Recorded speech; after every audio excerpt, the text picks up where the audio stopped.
right here. So, Paradox Diaries, episode 4. Let's start bouncing. So, feet parallel, knees bent. By the way, I'm just sort of chatting because I enjoy it. It's kind of fun. And when I go back and listen to some of the stuff that comes out of my mouth, I kind of laugh at too. It's actually pretty good.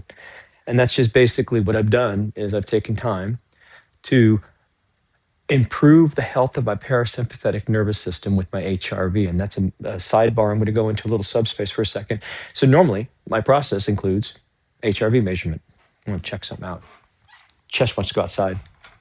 Tonight, due to context, which is of course part of the triad from vision to satir or observation in the trios, I'm not going to do it. And it's not a big deal. In fact, if anything, do you know, just a story here, I don't know if this is a true story, but I like it, so it doesn't matter because it executes a point. In every Persian rug, true Persian rug, there is at least one knot that's incorrect. They're worried about perfection and what happens. Because what happens at perfection is perfect alignment, and it just collapses into singularity or universal oneness. But don't worry, universal oneness can't last because lasting is a concept that exists only in, I'm going to stop calling it a duality. There's another word there that I need. It's in the triality. See, here's the thing. I'm really digressing. I at this point, I have no idea how interconnected the graph of this conversation is, but it doesn't really matter because it's just a spiraling journey. Now I'm going to come out of meta-analysis and come back down. I'm going to go back to where I really wanted to start. So that's a reset. We're going to change to a different paradox wave and change subjects. What we're going to talk about now is a picture. So back a few months, there was the worry of a storm, and as a result, I bought this picture, and I didn't use it for the storm at all. But it turned out, like the railroad paradox from Jerry Weinberg, I didn't realize I had such a need. So rather than having just the refrigerator for water, now that I have this little pitcher, this big pitcher, all of a sudden it's easier to water the plants, it's easier to water the dogs, et cetera, et cetera. And also now I have options. I have warm and cold. So a different kind of basic filtered water, that dual capacity, I have a different relationship to each one of those, the different triads. And so there's two kinds of water in myself. And then there's how I use one water in which, like, for example, like when I get cold water to drink versus when I get room temperature water to water the plants. So there's a triad and then two more triads. And of course, then there's the three triads that combine those two triads. In any case, let's go actually to sort of more like lean thinking and sort of complex control theory. Now, I'm just going to sort of talk metaphorically because I don't remember it well enough. But here's the thing. The pitcher is split in two. On the top is a buffer. And then you put the water in the top and it flows down to the bottom. And it doesn't matter how long it takes. There's a limit, right? There's a certain amount of reserve. And if it's full, then it has so much. And if it's not full, then it needs to be refilled. So this is a priming the pump. I got the pitcher. That was the priming of the pump. And now all of a sudden I have all these new possibilities because I can put this water in this pitcher. And now I have a different set of options. I've changed my reality simply with a water pitcher. But if I wait too long, if I take too large of a batch size, there's a connection over to lean software thinking. If I take too large of a batch size, that is, I don't water the plants frequently enough, then I have to use all the water in the pitcher and go to my secondary system, my system 2. Right? System 2 is my refrigerator and the water's cold. It's fine.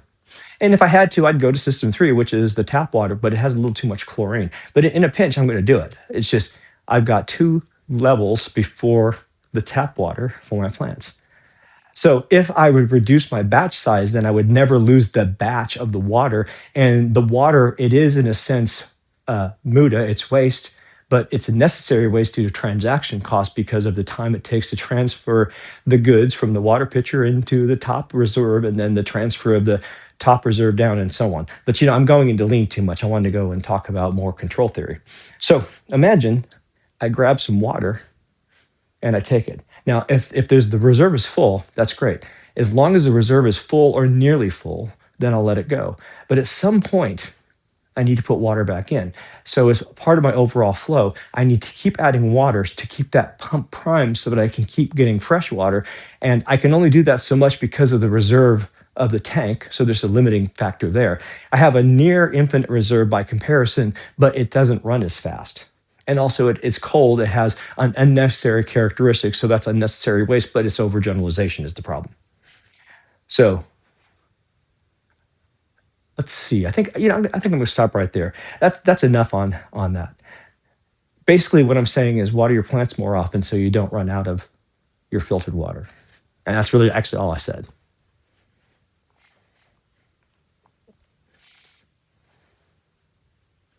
How long have I been bouncing? Okay, I'm gonna go a little bit longer. So let's see.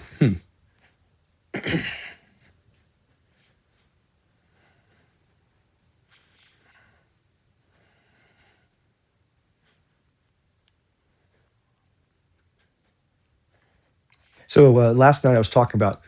Was it last night? I don't know. It doesn't matter. Actually, I'm talking about this all the time. So yes, it was last night, and it's going to be next night. So there's a connection there because I'm going to talk about three, and the connection is past, present, and future. Past, present, and future form a loop, right? So the future can't happen without the past, and the present is in between. The future is the past of the next future, and the past is the future of the next past. I think it's a circle. That's all I'm trying to say. That's recursive thinking. Notice, is that an open loop or a closed loop? It's a circle. Hi, come on in, kitty. It's a circle. So there's an argument philosophically for no before or after. There just always was, which is another way of saying emptiness, Mahayana Buddhism, emptiness, no independent rising. And the simple proof is this: you exist, something exists. You're observing something.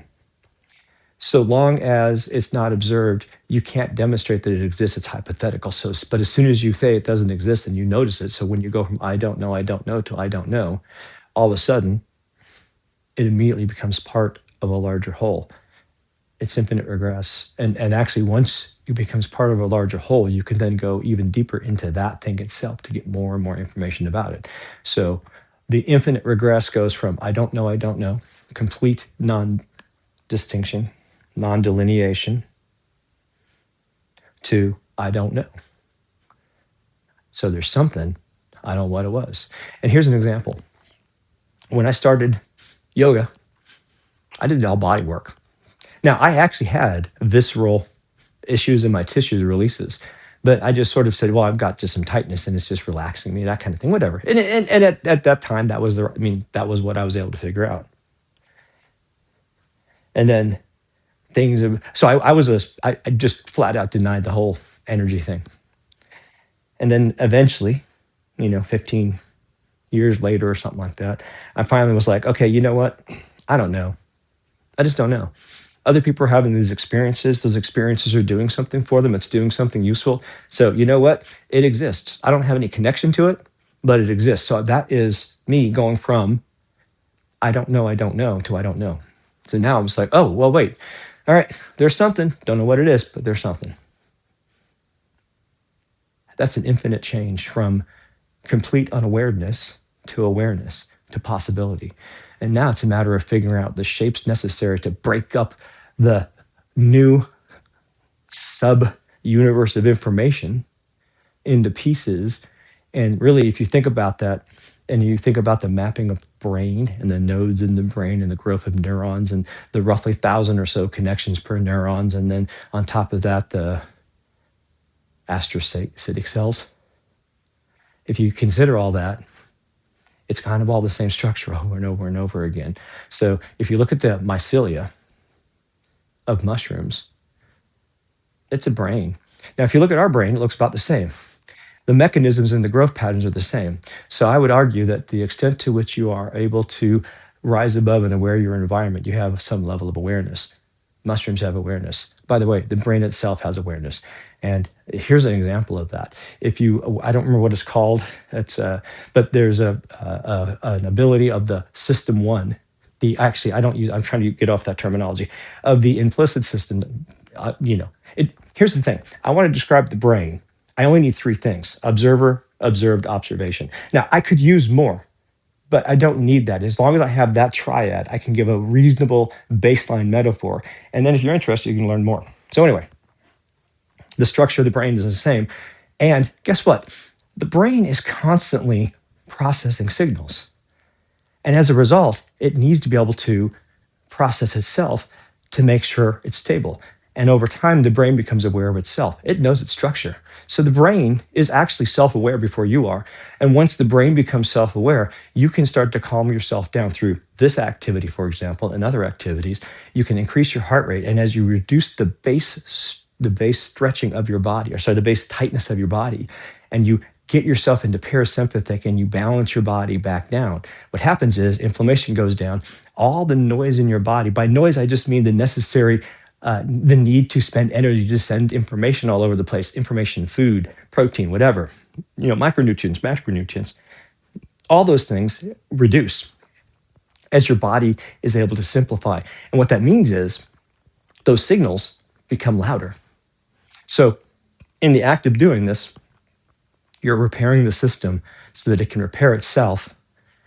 And then once you do that and things quiet down, I forget what it's called, but the system one preloads expected images that you're about to see. So if it notices a pattern, it projects an image into the ocular nerve, and then that preloads your brain for seeing something. Once you can actually experience that, and you can when you're calm, once you can experience that, if you're already sort of visual like myself, and I've already been working with visual models in my head, then I'm able to get sort of rough images of a brain, which is basically the way I'm interpreting it is my explicit and my implicit brain are able to communicate. And as confirmation, my implicit brain has picked statistically relative stuff in the explicit part, the explicit part of the brain, let's say. I'm not sure. So the brain itself, the whole thing. So it's picked enough stuff to build up something that it can do an approximate projection into my ocular nerve to let it know it's talking to me, because it was aware before I was. My body was aware before I was of many things. And so eventually, whatever this is that's talking to you became aware of the brain becoming aware of itself, and then it became aware of the fact that there's another triad. And that is good night for the Paradox Diaries.